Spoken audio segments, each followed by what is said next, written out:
Peru and Chicago and all over. Chile. Yeah. Great.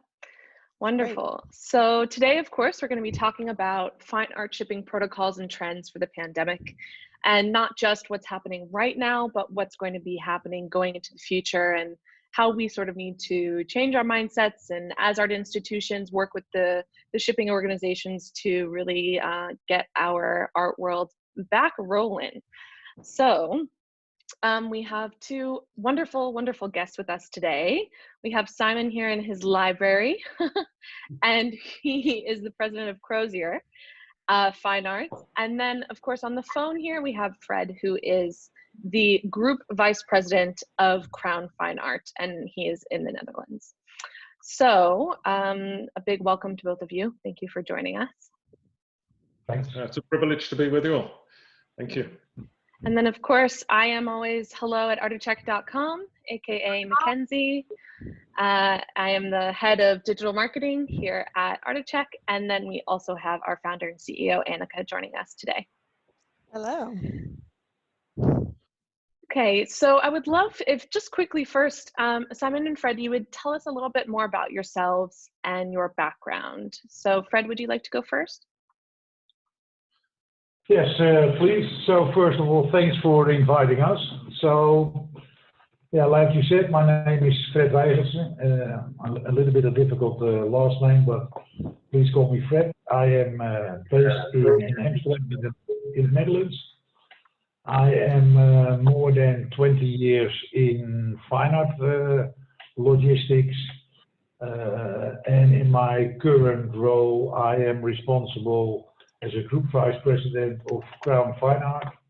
Crown has a separate division with fine art activities. We have 14 or 15 locations around the globe. Most of them are in the EMEA region, but also in Hong Kong and in the Middle East. And I'm really happy to join. I apologize myself for no camera, but I have some issues with Zoom. I will try it again, and hopefully during the call you will have a view as needed for me as well. So thanks, and we are all open for questions. Simon and I have decided that he takes the difficult ones and I the more easy ones. So. All right, Simon, over to you. Yeah. Well, I'm not sure about that, Fred, but Fred, it's great to be with you again. And I hope you, your family, and all the staff at Crown are well. A bit about my background. I was in security, high-value logistics for many years. I won't want to say how many years because that will give away quite how old I am. And then before joining Crozier, I was in the risk control loss prevention field, working for one of the largest insurance brokers, helping manage risk for underwriters, and specifically in the fine art space, with both Lloyd's underwriters and those in the corporate market. I've been with Crozier now, I think this is going on 11, 12 years. And I think as many as you know, we're based in New York City, in Chelsea, really still is the heartland of the art world. And we have 19 locations in the US, UK, and Switzerland. We work across not only boundaries geographical, because we partner with so many agents, and I know many are on this call today. So greetings to you. Hope you're all well. Hope your all staff are well. And hopefully over the next couple of months, we'll be able to start working together in a much more fulfilling way than we have the last couple of months. Yes, agreed. Thank you, Simon. So before we jump in, everybody who has joined us, all 416 of you, can you please, if you would like to chime into something we're saying, feel free to use the chat function. So if you make sure that you put the to bar to all panelists and attendees so everyone can see what you'd like to comment, then more than welcome. And I'll try to bring in as many comments as I can, although we have a lot of people with us today. And then if you have a question, any point in time throughout the entire webinar, please just go to the Q&A button across the bottom in the toolbar and add your question there. Now, what that allows us to do is keep track of them all in one place so we don't lose them in the chat. And then also, if there's a question already asked that you would like to see the answer to, you can click the little thumbs up button. And the questions with the most thumbs up will actually be first, so that we can answer the most popular questions first in our Q&A section. So I will hop right in, and let's get started with talking about what is the current situation with fine art shipping.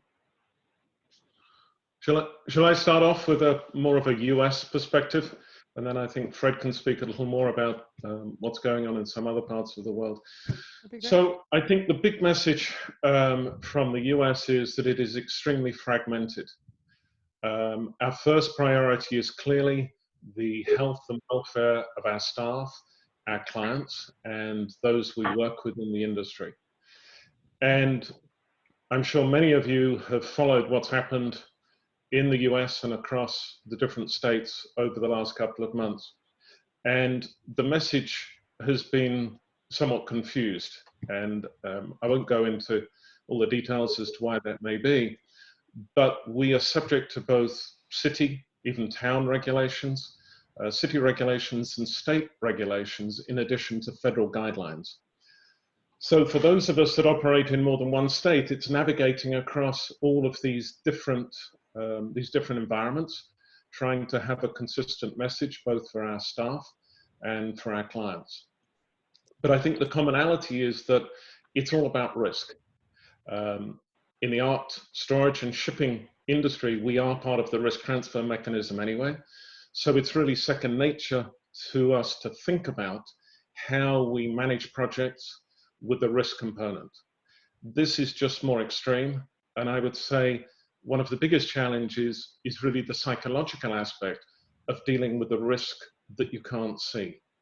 So one of the objectives of approaching risk analysis and therefore risk control in this current environment is ensuring that we go through our standard process, which is analyzing what the exposures are, what the mitigating factors are that we can introduce, so that when you take all of these addressed risk together, you're minimizing, if not hopefully eliminating, that exposure.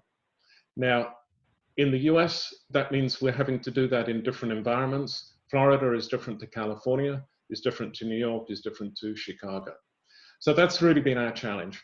And I think over the last couple of weeks, our team have spent enormous time dedicated to understanding best how to come back in a way that protects ourselves, protects our clients, and yet at the same time begins to get really the art world rolling again.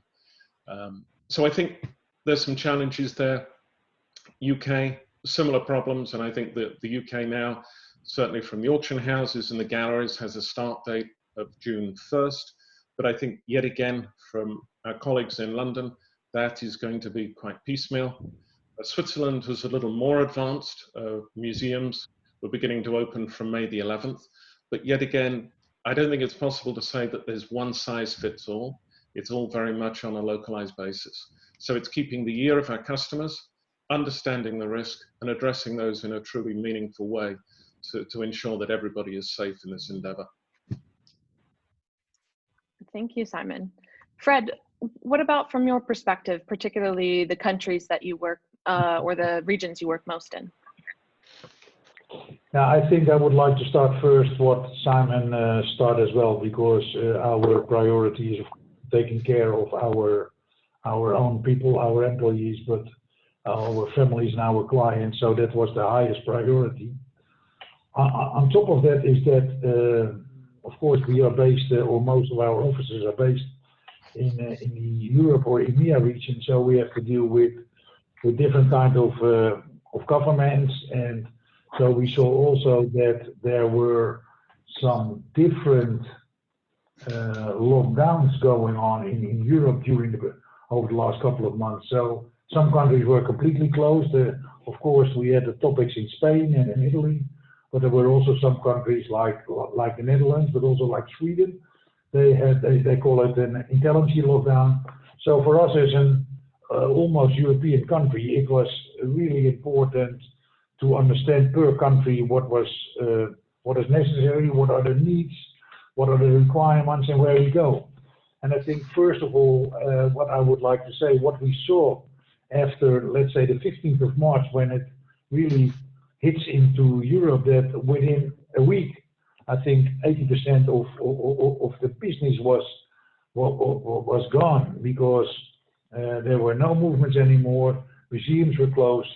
So all the exhibitions, what has moved into the museums in different countries, were closed. So within a couple of days, we thought, what is going on? Of course, we were following everything what was happening in China, but so before we realized what was going on, of course, it took us a couple of days. And then the first step, what we have done, is that we have contacted our local management and see where they are and what needs to be done, and also following day by day the requirements. What can we do?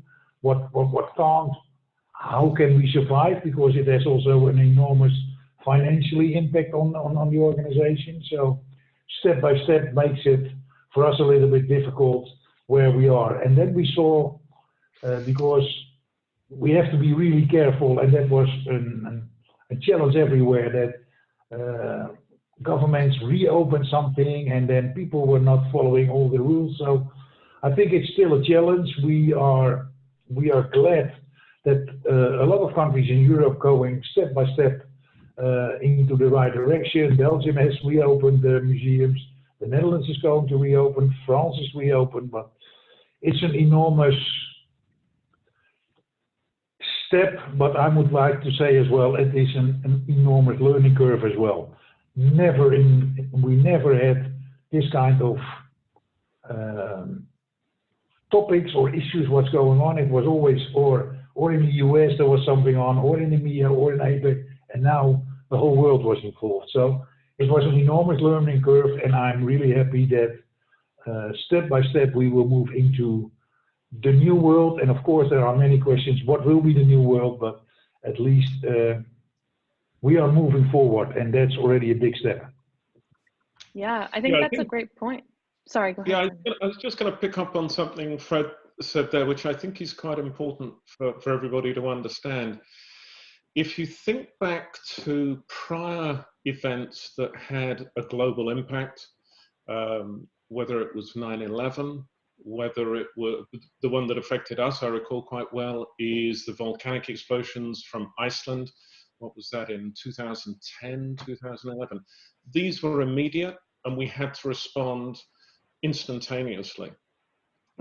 I don't mean to kind of devalue in any way, but with this pandemic, we were able to track what was happening as it spread from country to country. So there was some advantage in having a warning. Whether all of us really understood how serious it was going to be and the impact it was going to be, that's a different question for a different time. But I would say this time around, we didn't have shipments of art somewhere on an aircraft having to land at the nearest location and then scrambling to find out where they were and address that issue. This time we did have warning. We could, in a sense, plan for the downturn a little easier. And I think that actually helped us. But as Fred said, it's a different learning. And what I would say from that is that one of the challenges we've had is that in the middle of that close down, as we run a domestic shuttle network across the US, that there was art in transit that could not get to its destination because, for example, the institution had closed down. And so one of the first things that we've had to address as we begin slowly to open up is addressing that backlog of art that is in our system that should have been delivered 6, 8, 10 weeks ago. So that has been our first priority, is really to understand how institutions are responding, when they want their art, when we can deliver it, and really match that demand with our supply. So, and I think Fred is absolutely right, that we were able to learn from what other countries have been through. And that has helped us, even though it hasn't really diminished the impact on the art world. And I suppose Yeah, that will continue. And later on, we'll be talking about kind of the future and where we go from here. But I think your planning point is a really interesting point to circle back to in terms of how we can use planning and risk reduction to deal with the imminent kind of chaotic time of reopening. yeah, Yeah, definitely. agree 100%. So, I mean, we're looking at sort of all of these large changes that are happening worldwide, and now that things are starting to open again, how exactly, shipping organizations, fine art shipping organizations are going to adjust to them. So I'm curious, from both of you, in light of everything that has happened and is going to happen, what are your companies doing to innovate offerings for your clients during this time? Fred, do you want to go first on that one? Is that a tricky one? I will go first on that one. We'll take it.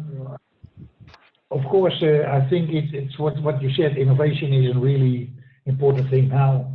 And of course, this industry is already an ongoing industry for many years. And we did already a lot of things in the same way.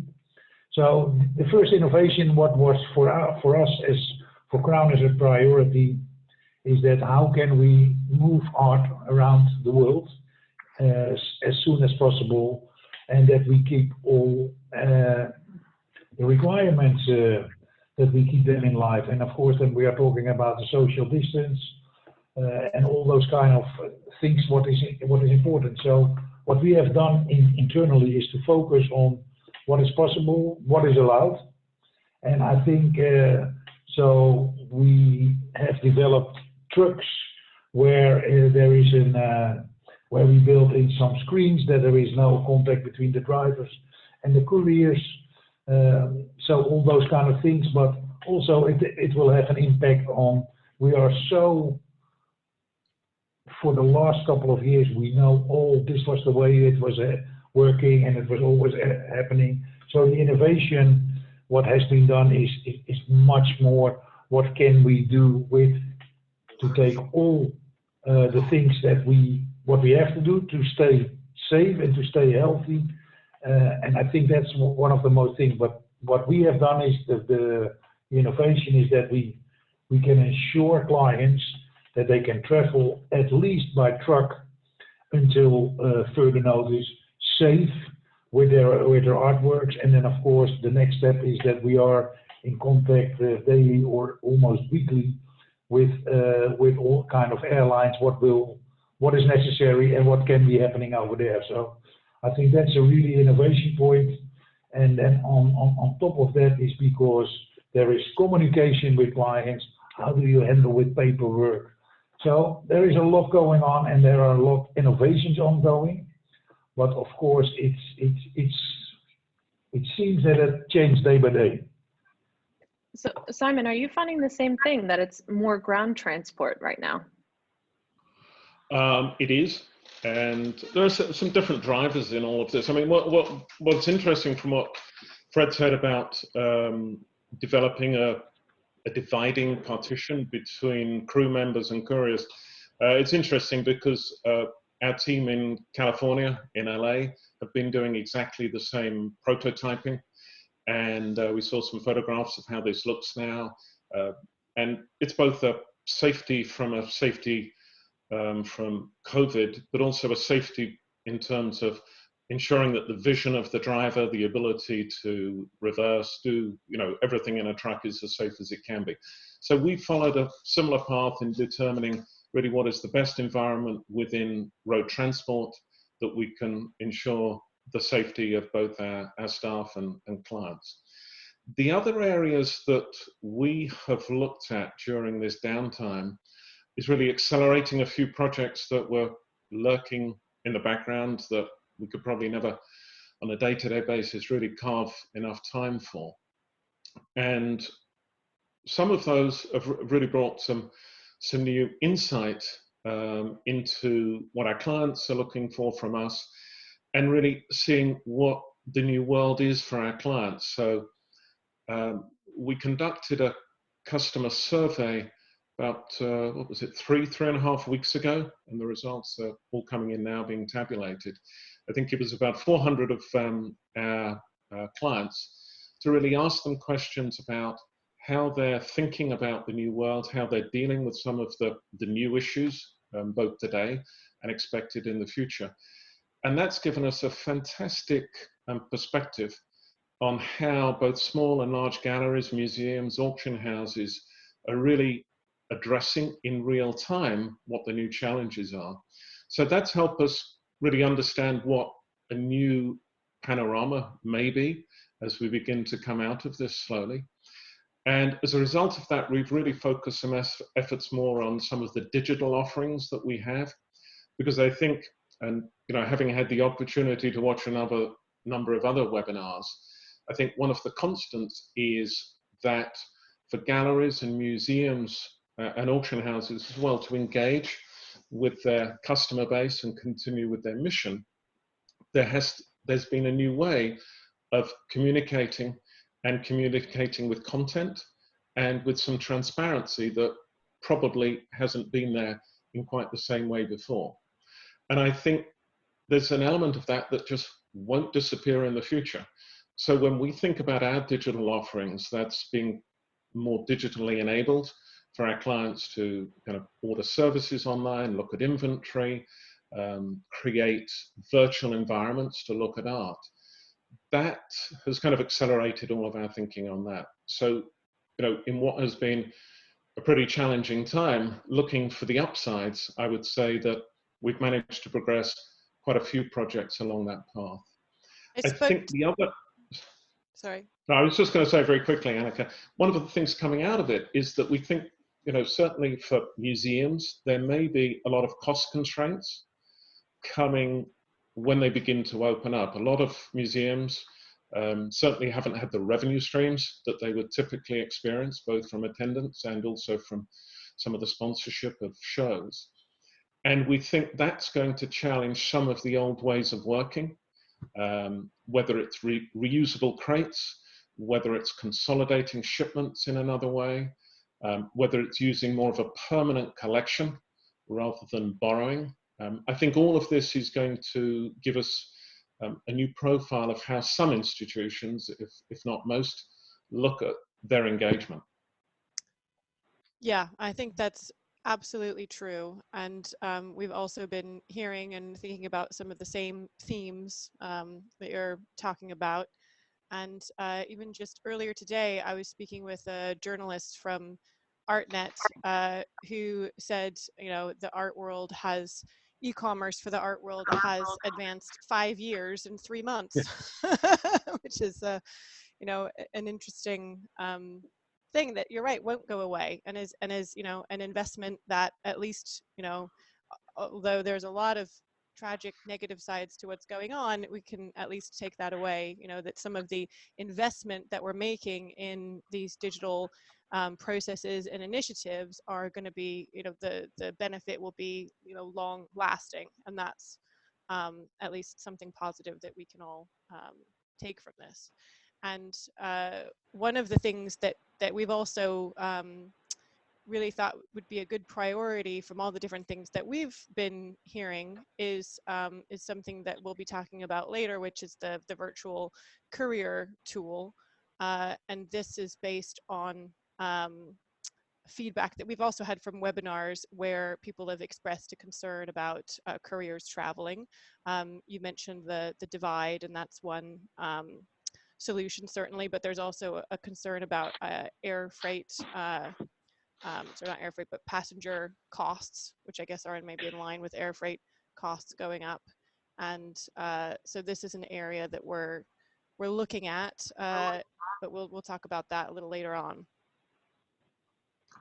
And I would like to add one thing. It forces us all to think about new opportunities and new ways of working. And of course, it's sad that we have to learn it out of a crisis with the COVID, but I really support the idea that maybe through this whole where we're going through with all of us, that we are moving into a different direction, which brings us also many opportunities, not only for us as fine art companies, but also for the museums and also for the galleries and auction houses. So let's stay at least positive. Absolutely. And I had one Yeah. other question from what you guys were talking about earlier. I know this has come up as well. Normally there's two staff in a van, right? Or in a truck.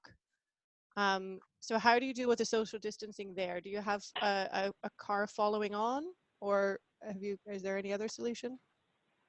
Or is that Well, I think the solution that we're looking at, that I said we're prototyping, is it's a divide between the driver and the crew. So this provides actually a physical but a transparent barrier to provide that separation. The other solutions, as you mentioned, really are following cars, chase cars, or just coordinating your art technicians to arrive on site in a different way. So I think we're all working around what those solutions are, and it may be different for different projects, for different environments. It's just a different way of thinking and a different way of looking at that particular challenge. Yeah, so Tommy here has actually brought up the concept also of introducing the virus to different environments via touch. So bringing it into a household or into a museum by actually touching the crates or the materials. So what other safety protocols are you prototyping, or have you already put it into place to sort of work towards keeping everything safe and healthy? Shall I start, Simon? I think that first of all, what we have done is that we always work with the same teams of art handlers. So they are connected. So let's say that like a family, they can stay together. Of course, they have to keep the 1.5 meter distance between each other. They are wearing masks.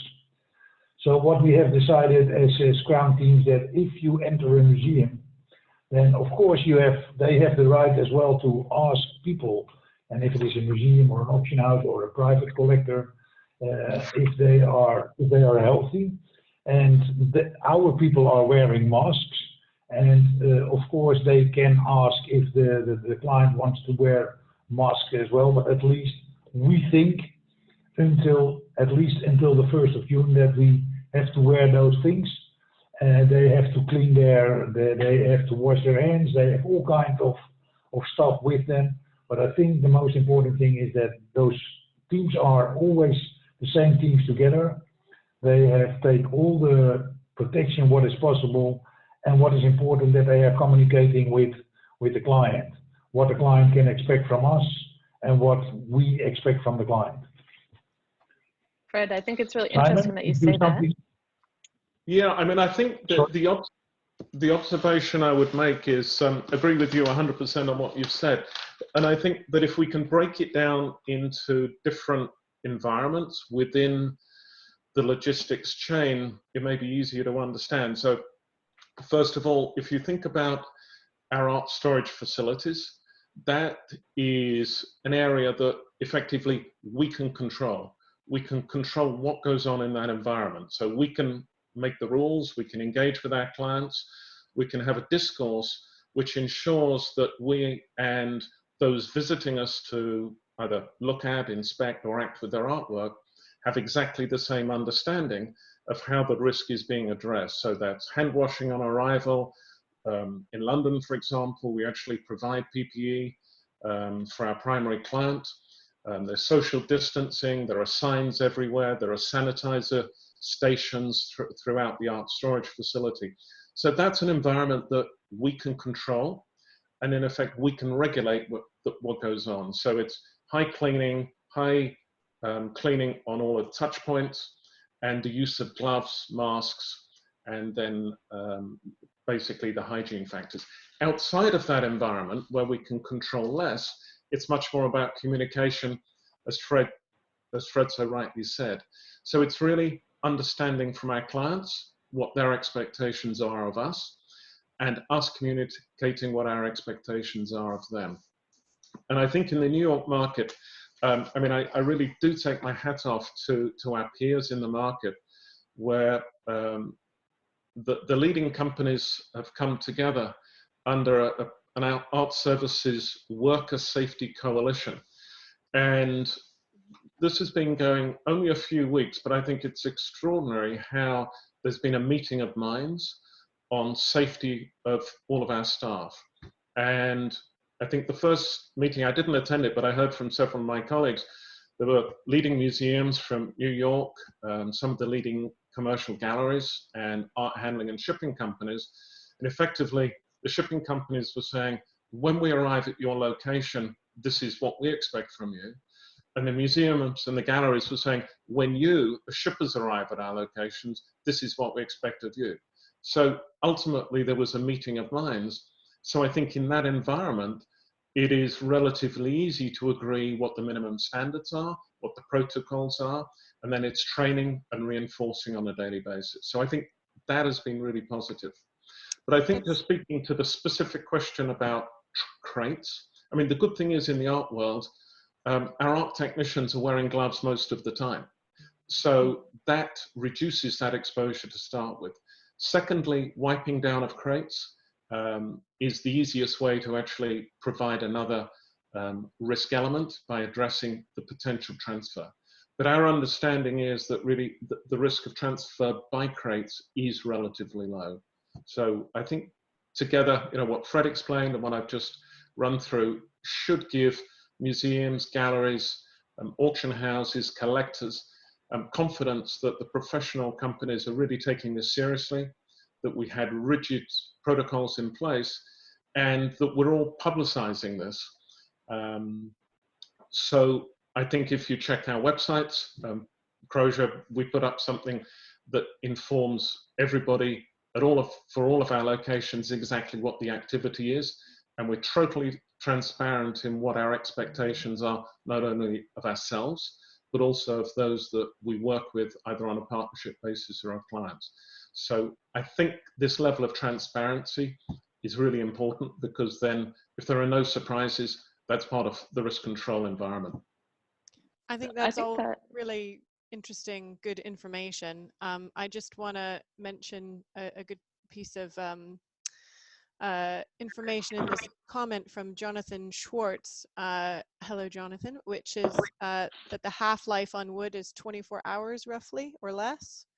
And I think that's quite relevant. I know there's been other shipping related webinars I've participated in where there was some concern. I remember one that the Shipping Monster hosted right at the start, in which people were worried because they had heard about a recorded, 17 days lifespan on a high touch screen surface. But of course, crates are not a high touch screen surface. And so it's important to note that distinction. And I note that also the Rock and Roll Hall of Fame museum was talking about a quarantine, which is another theme that's come up a few times, and I think is worth mentioning, that if you are able to, yes, you should probably just quarantine your crates for, if you can, for a little while. How long, I guess, depends a lot on what's realistic and feasible in your situation. I know I quarantine my food deliveries as long as I can, but some things are going to go off if I don't eat them soon. Yeah. But I think, yet again, in the art industry, it is common practice with us and many that artwork is acclimated when it arrives, or acclimatized, so it sits for 24 or 48 hours, such that the climate that it's being introduced to is stabilized. So I think, the good thing is that a lot of our existing procedures actually do support and help this prevention. Mm-hmm. So Paige and Caitlin have both posted links to the coalition if anyone's interested in checking them out. Is it mostly, it's New York institutions primarily? Yeah, primarily New York based, but the information is on the website. It's been aggregated by many of the companies. So I think it's a great source of information and real testament to what partnerships can achieve in a very short space of time. Definitely. And I'll just point out, let's see, Scott here, he has found, or in his shipping organization has found a very innovative solution, which is their long hauls are husband and wife teams. which I think Right. is, very Yeah, innovative. you should ask a couple of insurers about that. There are significant pluses, but occasionally there are some downsides, but not for this discourse. Yes. Well, being stuck in a cab with your significant other for how long, I'm going to right? tell you. Yeah. Yeah. Increase in road rage related accidents. Oh dear. Some really great questions coming in here in the chat, by the way. If you would like them to be answered at the end, please put them in the Q&A because we have so many people in here, we're going to lose them as the webinar goes on. Okay, so, I think that after we've talked about all of these safety measures that we're putting into play, Simon, you mentioned part of the coalition is also working with the institutions that you're delivering to. What should art institutions, museums, galleries, studios be implementing in terms of safety measures, particularly when packing or receiving art from a shipping organization? Well, I think it is going to vary by size of institution. The larger institutions are pretty much self-sufficient, and in the discussions that my colleagues have had with some of the leading museums in the US and also in Europe, the protocols I think are very similar that we have in place. So I don't think there are any surprises there. I think some of the challenges are going to be certainly on how, when you start opening up the admissions, spacing, volume of people coming in, gallery management, everything like that. And, to be honest, that's less of our world. I think that we can help when it comes to services that will help the smaller museums who don't have as many resources as some of the others have good cleaning protocols, safe handling processes. And, we already work with a number of institutions on the basis of providing additional art technicians for show opening, show closing, installs, deinstalls. So I think it's going to become just an extension of how art shippers are integrated into the workflow of the clients that they work with. And I think that can only be positive. Fred.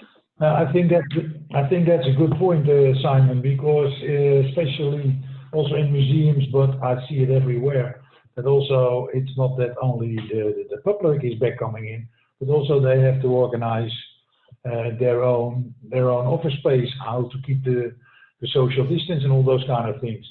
And I think what we have done within Crown, because we have another business units, what we call workspace, and we do a lot of combination with them, that they have really a lot of knowledge about how can we assist museums to create the right environment to reopen. And in that combination, I think we are more giving them assistance to them, also not only on the fine art part, but also how can we together with the clients create an environment that everything can be reopened soon in a safe way.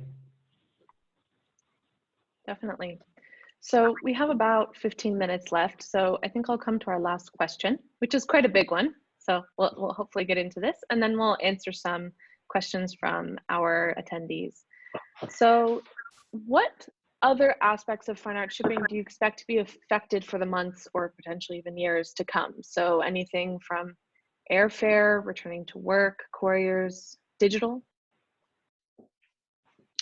So I think, you want to go first, Fred? No, go ahead, Simon. Okay. No, I was just going to say that I think from our customer feedback, from our survey that I mentioned earlier, I think one of the things coming out of this is sustainability, that there is, I think, a much more acute sense that our industry has to do better. It's been a chance for people to reflect, less vehicles on the road. We've seen ozone pollution reduced, etc. So I think there is an expectation from the wider art market that we will begin to look at opportunities that present ourselves now to advance that agenda. So that's number one. Number two, I think, is costs. I think there are going to be significant cost pressures coming out of this, and that's across the board. And I think one of the conversations that we were having actually before we went into this with several museums was, is there an alternative to the courier that travels with an artwork? And our thinking has been that with a combination of technical solutions, really addressing the proactive and the reactive risks, that there must be a better way, a more cost-effective way of addressing those exposures. So I think that they're just two tangible examples of agenda items that we know we're going to have to address. And I think the great thing within the art world is we are pretty collaborative. We share ideas, we share best practices. And I think this is one that could really engage everybody across all parts of the art world in having a common mission to kind of address cost and ensure we're sustainable in all of our practices. Hear, hear. I really would like to add something, and especially Simon, I'm agree with you, but that virtual courier, where we have discussed already before, is one of the topics that the courier is always accompanying the shipments, and we have always access to all those tarmacs around the globe that the courier or somebody from the logistics company has the last view, but that will be changed. There are some airports maybe around the globe, it's not sure where, but that they will not allow to do that. So I think this create, and I started already with this push us really, and this start thinking and into a new way. And I really see very great opportunities for that virtual courier. That will be really a big step forward. It will be a change, and maybe many people will afraid in the beginning. So I really would like to focus on that as well, to find a solution for that. On top of that, we are all together responsible that all art that we are shipping all over the world is arriving in the same way as that of departure. So this brings us closer together, and that I really would like to focus on really a couple of steps to innovate in the business, and the virtual courier is one of them. Yeah. Great. Well, maybe for the benefit of the audience, I'll just quickly say kind of what we're thinking about with the virtual courier, which is that we're planning to add a tool and a facility within the ArtEcheck system so that users can allow shippers or independent third parties to take video of key moments that a courier would normally have eyes on in terms of the shipment of the crate, and or sometimes a freight forwarder, different points where the crate is being moved from one, the truck to the plane, or the plane to the truck, or the truck to another truck, or whatever it may be. So raw footage, not potentially edited, uploaded films. And also in a secure environment, there will be an automatic amount of time happening for each footage that's taken, so you can't kind of turn it off if you see something dodgy's going on and then turn it back on later. And then also adding a signature. We already have a sign on screen facility in ArtEcheck, ticking a box with a legal statement to say, I promise that this footage is accurate. We've already spoken with some insurers and solicitors who are confident that this will be a useful thing from their point of view, that it would be acceptable in place of a human courier, and it will be, of course, a fraction of the cost compared with traditional courier projects, considering that they can be a substantial amount of the operational budget. I think that this could be something that will really help in terms of cutting costs.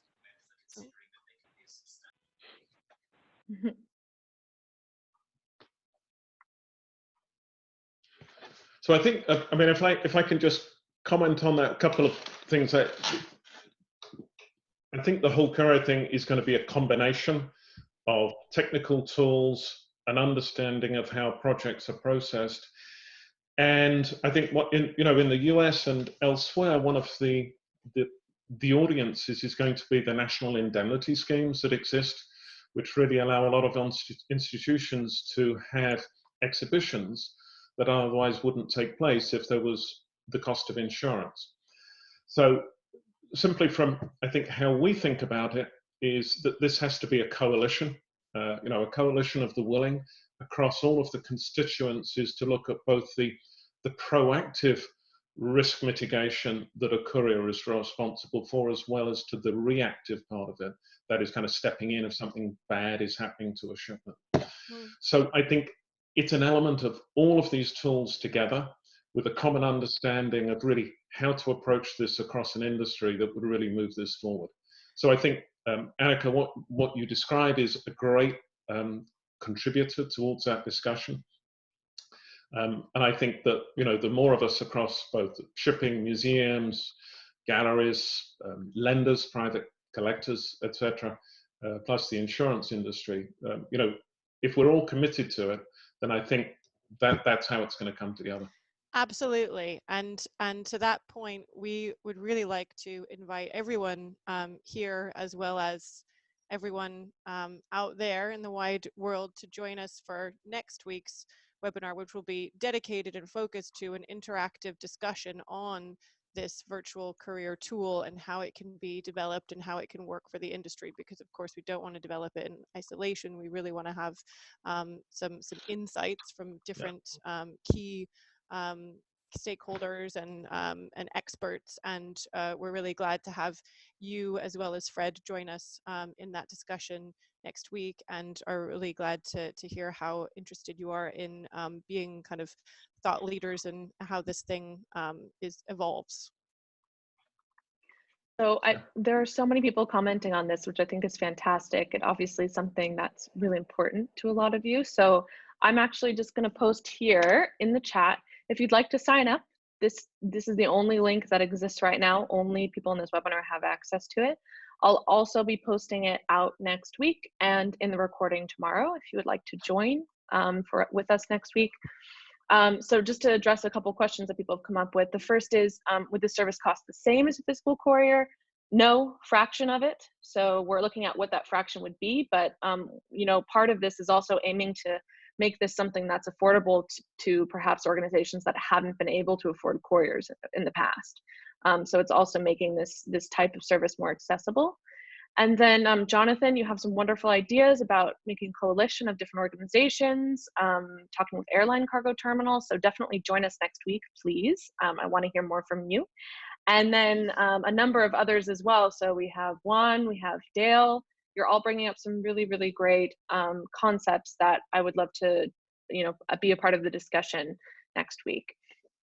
So I just put that in there. So if anyone would like to sign up already, you can, or you can set up next week, up to you.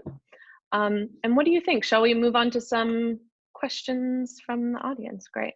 Oh, there. Okay, let's see. I'll address just a couple others of these just to get them sorted. So Sarah says, is this being proposed only for ArtEcheck users or is it a separate app? It's going to be a part of the ArtEcheck app because we think that condition reports are probably an important part of this process, right, Annika? So you need a condition report before you can go through a virtual courier process, however, whatever method that condition report comes through. But Sarah, I think something that would be great to bring up next week, if you want to chat with us. Well, I would say we are thinking though about allowing people to upload condition reports from other sources if they're not ArtEcheck users, more broadly. Definitely. Speaking. Yes.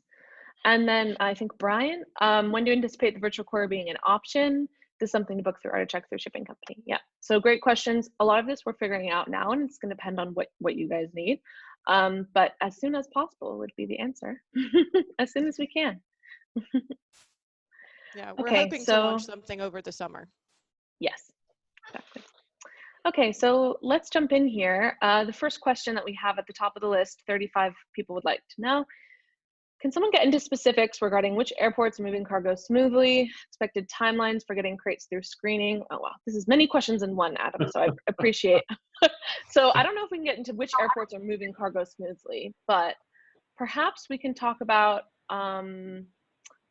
Oh, is it taking longer sorry. for crates? Sorry Yes. to interrupt, but just before we get on to the questions, one Please. other very quick point, because Simon talked about sustainability and Fred as well, and I can't let that go because sustainability is a very big, passionate thing for me. And I just wanted to very quickly mention, first of all, that I think that there are some great things that we can do sustainability wise, and a reduction in staff traveling via virtual courier tool is of course one of those things, but and also reusable crates like Rockbox, who we're great friends with. I'm sure everybody is well, hopefully aware of what they're doing. They're just launching, so it's all very new. And there are other reusable crate options out there, but I think theirs is the one which is lighter as well, 40% lighter for air freight. So that's really great. And I think it's also just worth mentioning really quickly that a lot of people are focused on air travel because it's a very visible issue. And while I don't want to diminish that and the fact that we should do something about that, I think that the much more lower hanging fruit, greater issue is climate control in buildings. And that is the area that we really need to focus on, because that accounts for something like 40% of the carbon footprint of the art industry, while air travel accounts for something like 2%. So, I mean, it's a huge, and please don't quote me on that because I don't have the figures in front of me and I may be misquoting, but it's a small and a big number. And so I really feel very strongly that we all need to adopt the Bizoit Green Protocol in the art world, which would relax, our current very rigid climate standards and climate control. And we can do this, we can absolutely do this. Only 5 to 10% of material in general needs more rigorous standards in any kind of given average museum collection. Those can be put in microclimates, in frames and display cases and crates, and we can relax the HVAC system controls everywhere else in buildings, and that would make a much more significant, big difference. We're also working on a tool to help with that in terms of bringing environmental monitoring, sensor data, and condition data together so that you can have reports to make sure that as you relax conditions in galleries, you can check and make sure that everything is still, okay. So there'll be more on that in a different webinar at some point. Watch out for that. But we're certainly really interested in the sustainability question, and we'll be launching an initiative called Art Goes Green, all about sustainability in the art world. So tune in for more later. Great. So Adam, I think let's address, are timelines longer for getting crates through screening at airports right now? Fred, do you want to take that first? Yes, no problem, Simon. I think because I saw the question from Adam, there are many airports focusing on air freight now. Many airlines, they lost the travelers, they lost the business people, so they are focusing on air freight. Until now, what I have seen in the airports where we have dealt with, that we still can do it.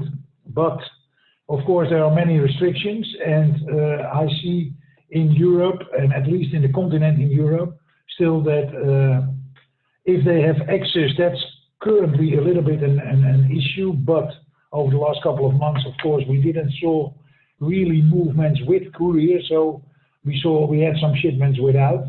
But until further notice, I still see that, and it's of course depends on the relation of the fine art logistics company with the local airport or with the local airlines, that we are still trying to give that services as what we have done in the past, but I cannot promise if that can be everywhere in the world.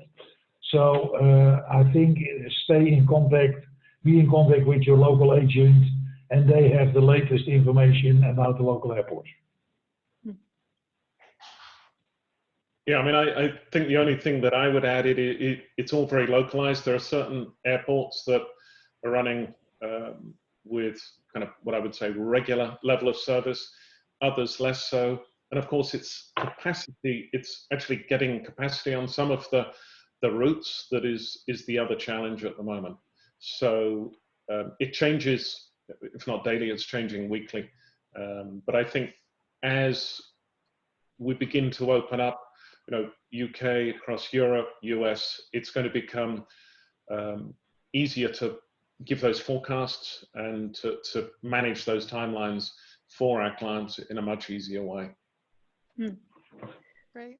Great. So Ari's is asking about the disinfection of crates. So is there specific products you would recommend for disinfecting exhibition loan crates? So the typical exhibition loan crate in our world is kind of a museum crate, as we call it, which means there's an inner crate, an outer crate. It's fairly robust. And the guidance we've had is simply using standard wipes that will take away about typically 98% of viruses and microbes and everything like that. So we're just using standardized products. We're careful that we're not introducing other chemicals to the environment, which can actually in the long term potentially do more damage. And I think as well, Jonathan Shorts was helping us with the idea that certainly on wooden crates, if it's got a half-life, I think you said, of 24 hours, that the combination of wiping and then standing is just the best solution. It's pretty low tech, but it's non-invasive, and I think that's what we're always looking for. So it sounds like you're recommending wipes over spray. Yeah, I think their point may be the fact that it's a painted surface, and therefore maybe it's a longer half-life than just a wooden crate that's, doesn't have a treated surface. However, I think it's probably also fair to say that although it might be a little bit longer than an unpainted surface of wood, it's still a lot less long than a high glass surface or a metal surface or something like that. So I think the same stands, the same answer, I believe. Great. So let's see, we've talked about a number of these things already. Let's go for a question that we haven't talked about yet. Multiple people saying sustainability, great idea for the courier policy. So there you go, Annika. Thank you, Scott. Let's see.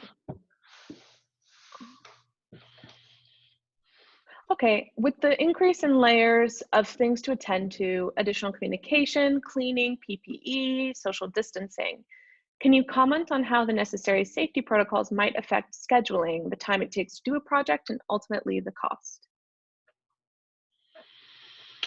I'm happy to start with that. I think as we begin to come back in the different markets, the planning component of this is going to take slightly longer because certainly for us, we go through a risk assessment of all of these projects. So it can take 5 minutes, it can take an hour. We're really highlighting the exposures that exist, the complexity of the project, and what the remediating factors are going to be to ensure everything is carried out in a safe manner. I think complexity adds time, and in our world normally adds a component of risk. So I think there may be a slight knock-on effect there. On site, I think there will be additional time simply because as you maintain social distancing as effectively as you can, depending on the environment and the scope, the choreography of those events inevitably is going to not be quite as quick as it was historically. But I think what we're intent on doing is safety of crews, safety of clients, safety of the art that we're looking after, and doing it in an expedient way. And it's going to be a question of balance. And to be honest, we're all learning. I don't think anybody, certainly me, could not give you a definitive answer. We're going to find ways that work better than others. And I'm pretty sure across the industry, whether it's with museums, galleries, our fellow shippers, that we're going to share some new best practices of how to deal with this. So I think collaboration is the key here. And it's kind of expect the worst, plan for the worst, and hope you can be better and more efficient as you do it. As far as your question about PPE, there will be a very nominal charge for providing PPE, just as we do charge for other materials, whether it's wrapping materials, etc. Just becomes another important material. I think I do not have a lot to add to the comments that Simon just made. I think that's it's changing. It can change daily. But what I would like to say again is that the communication between each other, clients, but also between agents is so important nowadays. And yes, of course, it will have impact on some rates, on airline rates, but communicate and see what we can do to be prepared and to be ready for the new future. Definitely. Yeah, I think just picking up on something you said there, Fred, and I think there will be an opportunity in this environment to perhaps do more consolidated shipments than one-offs. Partly because, as you say, air freight is so expensive at the moment that it makes sense to kind of ship on a consolidated basis. Not only does that help on cost, it does speak to Annika's point about environmental impact. So I think there are a number of things that, there's a confluence of ideas that are beginning to meet a number of different targets. But I think it's an industry challenge, and therefore it's an industry solution and opportunity for us to all collaborate. Exactly. Build better, right? Yeah. So I've also noticed a comment here from Jeline Nadolny. Sorry if I'm mispronouncing that. My understanding is that wipes are wholly ineffective as the alcohol has to wet the surface for much longer than an average wipe does. The liquid evaporates much too quickly to be effective. And Jonathan's also made a helpful comment afterwards that we should make copper crates, which might not be the most realistic solution, Jonathan, I'm afraid. But I think that's interesting. I've never heard that. I don't know if anyone else has, but I think if that is the case, and I'm afraid, Jelena, I have to fact check that before I just take your word for it. But I think if that is the case, that's good information in terms of, us bothering to do that and understanding what that means in terms of a quarantine.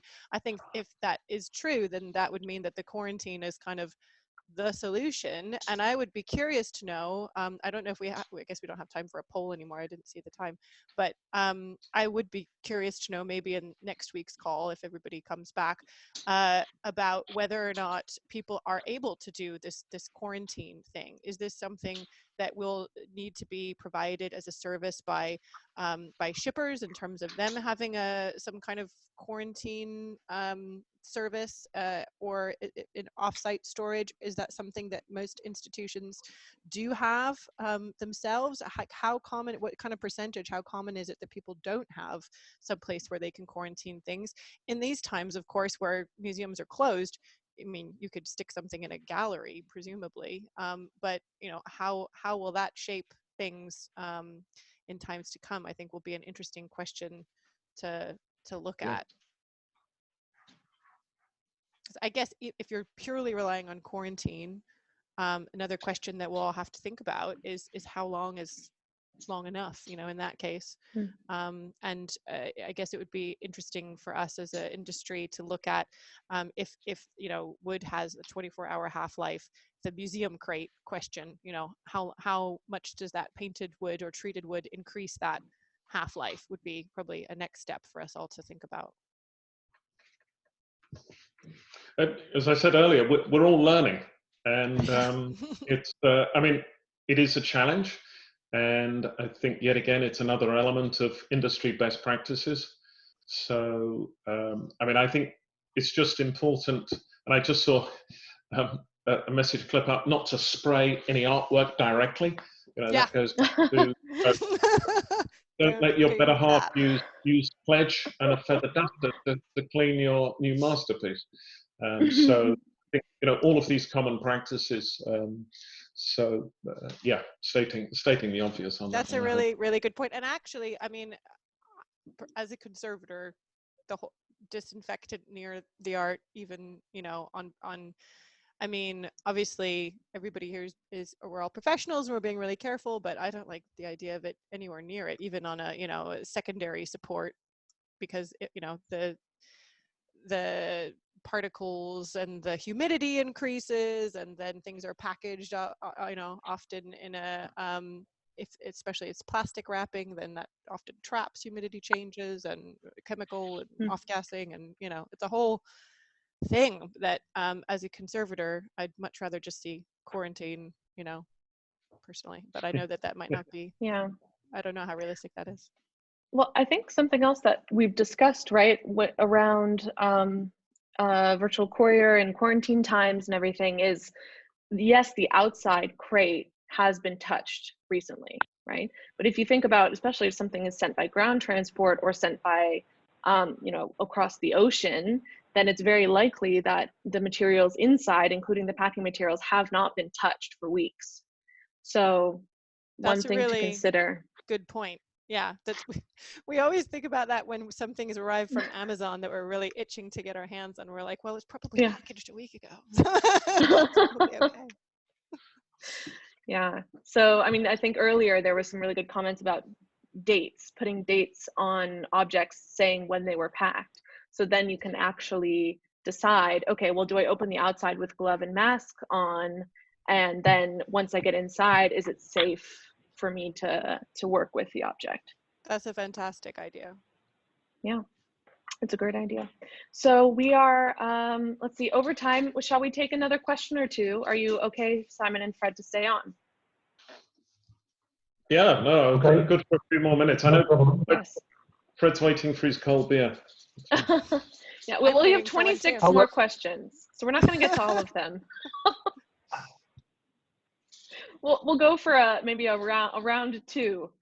Okay, so let's see here. Well, there are so many, and they're all very interesting. I think since we're talking about this isolation, is there anything that you as fine art shippers have thought about in terms of these quarantine or isolation periods for shipments? Well, I think it's fair to say in the natural course of how we operate and our workflow, these quarantine periods are kind of naturally built into how art is moved. We talked earlier about periods of acclimation, items go into storage. I have to believe, compared to Amazon warehouses or any other part of the logistics world, the art world is probably more discreet, because time is important, but it's more about the care of handling, and therefore we do take a little more time than others. So I have to believe that we are probably less exposed, and therefore exposing those connected with the chain of custody in an art environment than many others. If the science proves, or the science indicates, that we need to let things stand for 2 days or 3 days to reduce that exposure, then I think we just have to build that into our process. It's not going to add time. It's simply that you're not dealing, or you're not addressing items in the similar way that you were previously. So I think we can adapt to this new world. I think the most important thing is having accurate information. And I think, yet again, that's being developed on a daily basis. So I think it's up to all of us to keep up to speed with what the scientists are saying, not the politicians. Sorry, I had to say that. And we will react and absorb that information and change as we need to. Yeah, and I really would like to let's be consistent, because what we have seen in those 2 months period is that a lot of people think, what is now the best way to move on? So as long as you share your thoughts with your clients, then I think there are opportunities. But we need to be sure that we do the best for all the artworks what we handle, because we have to take care of it for the generations afterwards. But what is important, that everything is possible, but let's be consistent and let's be realistic in the way we are moving forward. Great. Absolutely. I think that's actually a very tempered note to finish on. So wonderful. So thank you everyone for attending. Thank you for the 315 who stuck around for our extra Q&A session. And please make sure if you'd like to attend next week, you do sign up. I'll send out that link again with the recording tomorrow and the summary of our chat today. So enormous thank you to Fred and to Simon for joining us and for also, being a part of the solution and the many solutions that hopefully will come out of these very important conversations that we're having. So thanks for inviting. Thanks for inviting us, and also I would like to thank all the audience and the participants to listen. And of course, we are always available if there are other questions, and we will try to do our best to answer them. Yeah, I echo Fred's sentiments. And Fred, good to be with you again. Please reach out to us. I know Crown and Crozier have got websites where we're posting a lot of information, but if there's an answer that you're seeking that's not there, please email us and we're happy to engage. Information is free, and as I said earlier, it's all about collaboration. Absolutely. Thank you for inviting us, Mackenzie, and for hosting this. And Annika, good to see you as always. And you, Simon. Wonderful to have you both. Thank Thank you very much for joining us. Thanks very much. Thank you. our pleasure. Bye-bye. Bye. Goodbye. Goodbye, everyone.